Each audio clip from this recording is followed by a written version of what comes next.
Olá, um bom dia para você. Vamos continuar com a nossa reflexão no livro de Filipenses. Nós já temos os 2 vídeos gravados e vamos hoje entrar no capítulo 2. Vamos ver um pouco sobre o que o apóstolo Paulo fala aqui sobre o desenvolvimento da salvação. Porque nós aceitamos Jesus por uma graça, um toque milagroso que nós recebemos, uma fé no nosso íntimo, no nosso coração, e nós começamos a enxergar Ele como nosso Salvador, como nosso Redentor. É através dele que nós vamos ser redimidos dessa natureza de pecado. Ele vai começar a dar uma natureza divina, que é a sua natureza em nós. E através dessa natureza divina e a morte da natureza de pecado, as nossas ações vão mudando, os nossos pensamentos vão mudando, os nossos sentimentos vão mudando. Porque o sentimento do homem carnal é diferente do sentimento de Jesus.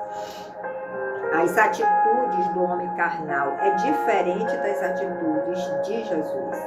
Então, essa salvação que nós recebemos, nós precisamos desenvolver ela para crescer em maturidade cristã.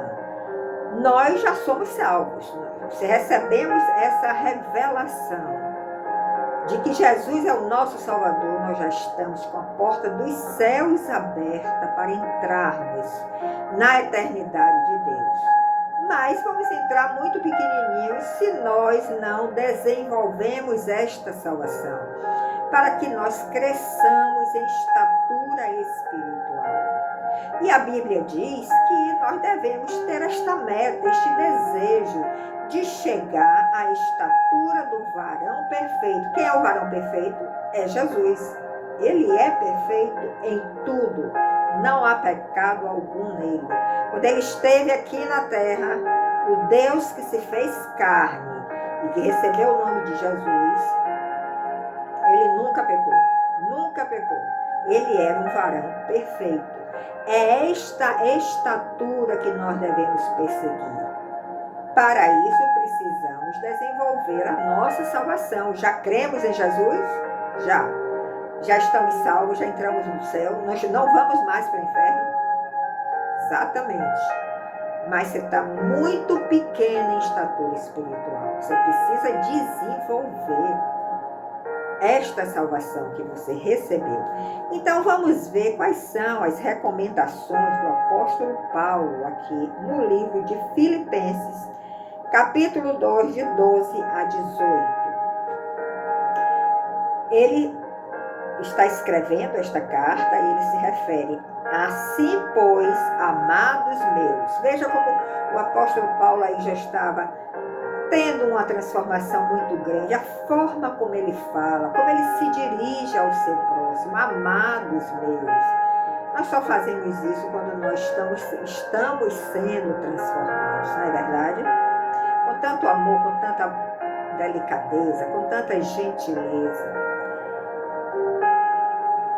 Amados meus, como sempre obedecestes, não só na minha presença, porém muito mais agora, na minha ausência, desenvolvei a vossa salvação com temor e tremor. Então vamos entender um pouco este versículo. Primeira coisa que nós observamos aqui, como eu já falei, a forma carinhosa como o apóstolo Paulo se dirige aos seus discípulos, amados meus. E ele reforça aqui também uma virtude, a virtude da obediência, que pode ser até que nem todos estivessem seguindo esta obediência, mas o apóstolo Paulo, ele não reforça aqui o negativo, ele sempre reforça o positivo. Isso dá ânimo ao outro, isso dá esperança ao outro, de querer corrigir aquilo que está errado. Se eu sou desobediente, mas se uma pessoa está dizendo, você que sempre foi desobediente, aquilo vai ficar martelando na minha cabeça. Poxa, ele está me vendo como uma pessoa obediente, então eu não vou fazer mais determinadas coisas que eu sei que é uma desobediência, aquilo que eu estou recebendo de Deus, aquilo que eu estou recebendo da palavra de Deus, da minha cobertura espiritual, dos meus pais. Então ele diz, ele se refere assim aos seus amados. Como sempre, amados meus, obedecestes, não só na minha presença, mas muito mais agora na minha ausência.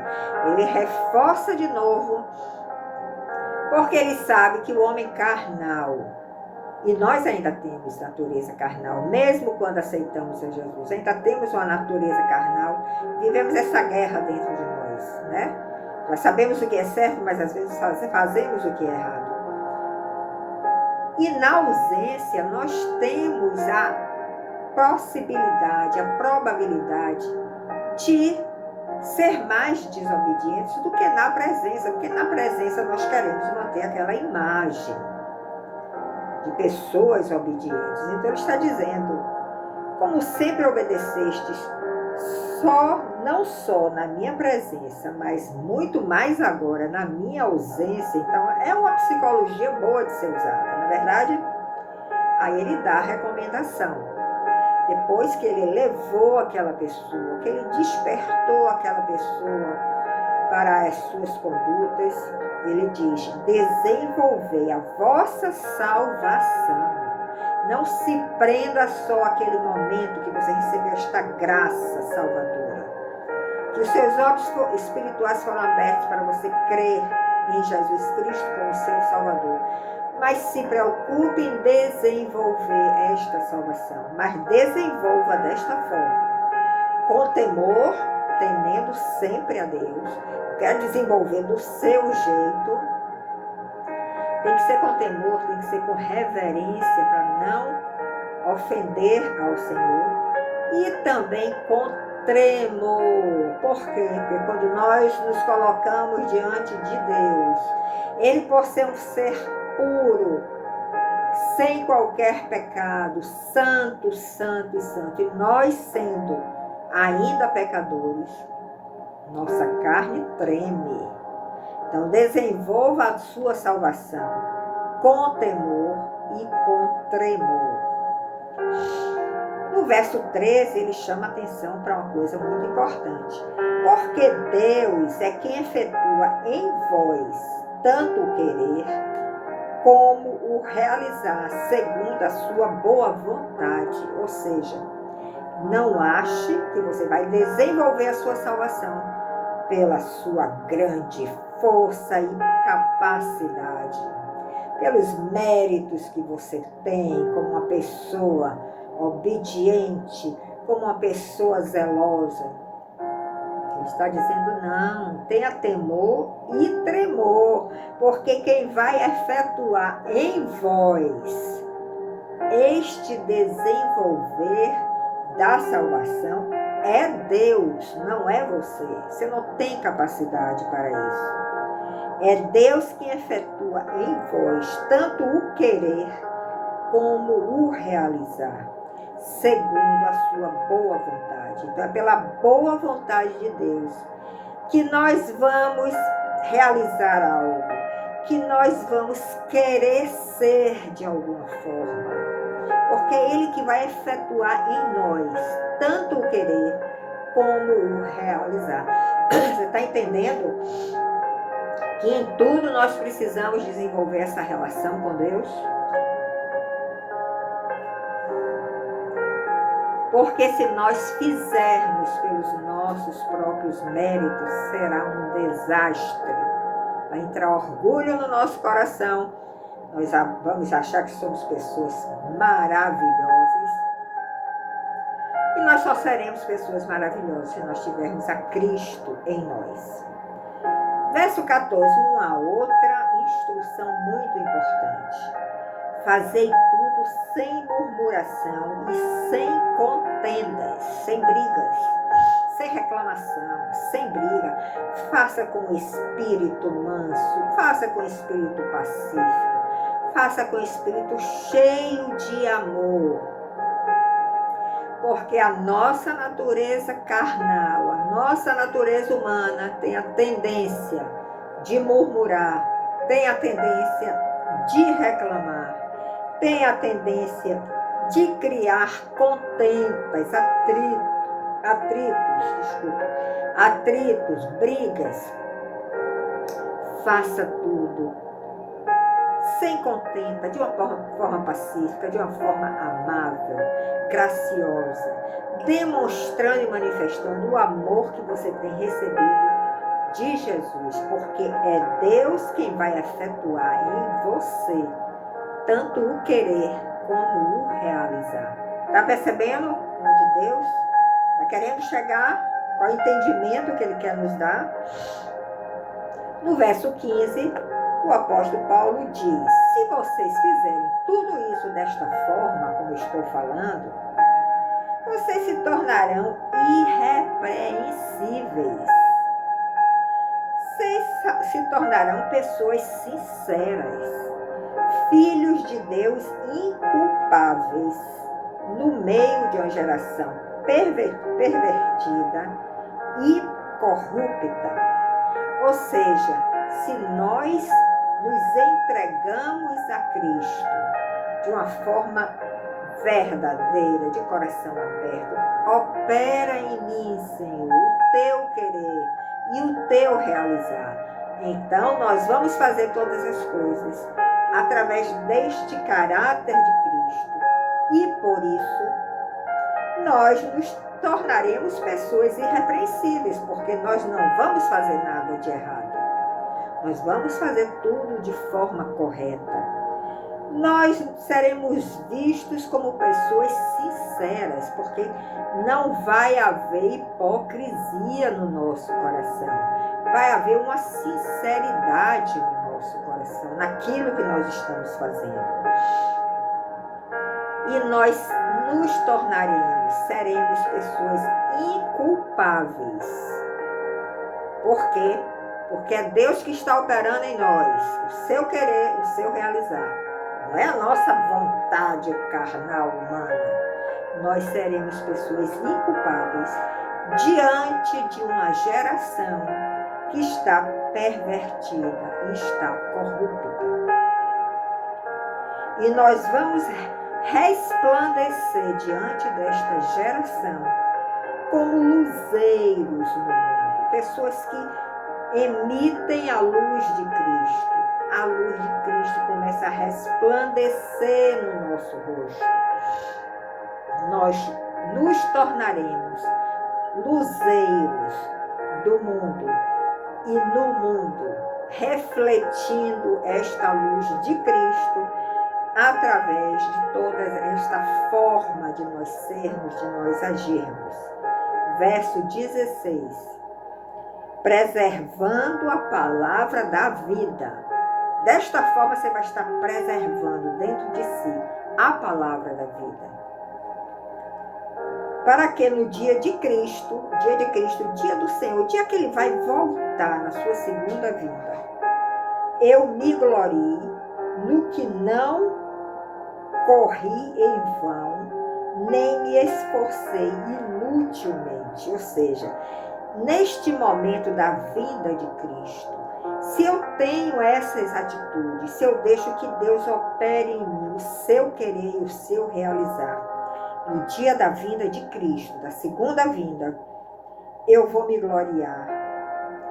Não no que eu me esforcei inutilmente, não daquilo que eu corri em vão, mas eu vou me gloriar porque eu fui obediente às instruções divinas, porque eu comecei a agir da mesma forma que Cristo agia. Aquele que corre em vão, quem é que corre em vão? Aquele que não faz segundo a vontade de Deus, aquele que não permite que Deus opere em si o seu querer e o seu realizar.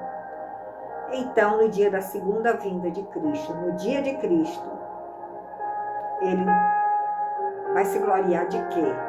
Porque quando nós corremos em vão, quando nós não fazemos a vontade de Deus em nossa vida, nós sofreremos consequências. Verso 17. Entretanto, mesmo que seja eu oferecido por libação sobre o sacrifício e serviço da vossa fé. O apóstolo Paulo está dizendo aqui que mesmo que ele seja oferecido em libação. Libação, depois eu vou fazer uma reflexão sobre este termo libação em outro vídeo, mas é o ato de derramar um líquido sobre o altar. O apóstolo Paulo aqui está se derramando pelo outro. Ele está se derramando pelo seu próximo. Ele está entregando a sua vida, derramando a sua vida, o seu sangue, porque sangue é vida, pelo seu próximo, para que ele conquiste aquela vida e aquela pessoa comece a caminhar nesses caminhos de Jesus. Jesus é o caminho, ele é a realidade e ele é a vida. Então o apóstolo Paulo aqui está dizendo, mesmo que eu ofereça a minha vida por libação sobre o altar, sobre você, que eu me derrame totalmente, que eu esqueça de mim e que eu me derrame para que eu consiga trazer você para este caminho que é a vida, que é a realidade. Eu me alegro com tudo isso, mesmo que eu sofra, mesmo que eu seja um mártir por isto. Eu me alegro por tudo isso e me congratulo com vocês. Então, estamos percebendo aqui que a vida de um missionário, a vida de um discípulo de Jesus, quando eu falo missionário, não estou falando aquele que sai do seu país, vai para outro, pregar o evangelho. Você pode ser missionário na sua própria casa. Na sua própria casa você pode ser um missionário, se derramando pela sua família, pelos seus filhos, pelo seu cônjuge. E você vai oferecer a sua vida como libação por aqueles que estão ao seu redor.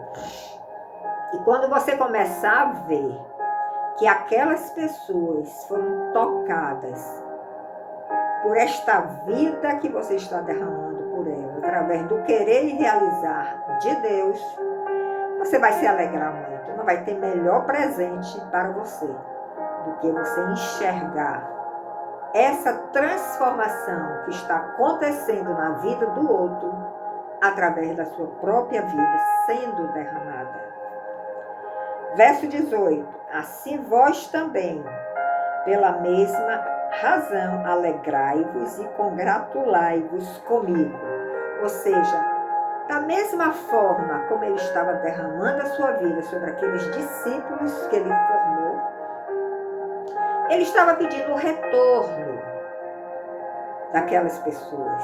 Assim como eu estou me derramando por vocês, também sejam obedientes, se entreguem também a Jesus. Sejam também libação, se derramem pelo outro. E haverá uma alegria de ambas as partes, uma congratulação de ambas as partes. Então, querido ouvinte, queridas pessoas fiéis que estão me seguindo, estou tentando aqui trocar em miúdo a palavra de Deus, para que você possa perceber, não só através de uma leitura rápida e dinâmica, mas através de uma reflexão mais profunda, quantos ensinamentos nós podemos subtrair das Escrituras. Esses ensinamentos subtraídos, fazendo parte do nosso ser, vão servir para a nossa transformação, vão ser essenciais para a nossa transformação. Então, eu te convido a você nos seguir em todos os canais, as plataformas que estamos disponibilizando as nossas mensagens, podcast Vera Reflexões, podcast Meditando na Palavra, podcast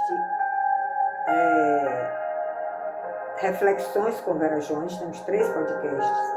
Instagram temos postado, Instagram que são coisas mais rápidas, Facebook Vera Reflexões, YouTube Vera Reflexões, espaço Reflexões. Se você não tirar um tempo para você se tornar uma libação, se derramar diante do estudo, da reflexão da palavra de Deus, você não vai estar desenvolvendo a sua salvação. Você está salvo, você vai entrar na eternidade de Deus. Mas na eternidade de Deus também temos uma graduação, como nós temos aqui na Terra. Quem entra numa empresa direto para ser diretor, ou ele já desenvolveu aquela aptidão, aquele dom e aquele profissionalismo antes, ou então ele entrou pela janela porque era filho do dono. Mas quando nós não somos filhos do dono, nós temos que ir passo a passo, galgando cada cargo, cada função, até chegarmos em uma função mais alta, em uma graduação mais alta. Assim é a vida cristã, assim é a sua vida espiritual. Qual é a graduação espiritual que você se encontra hoje?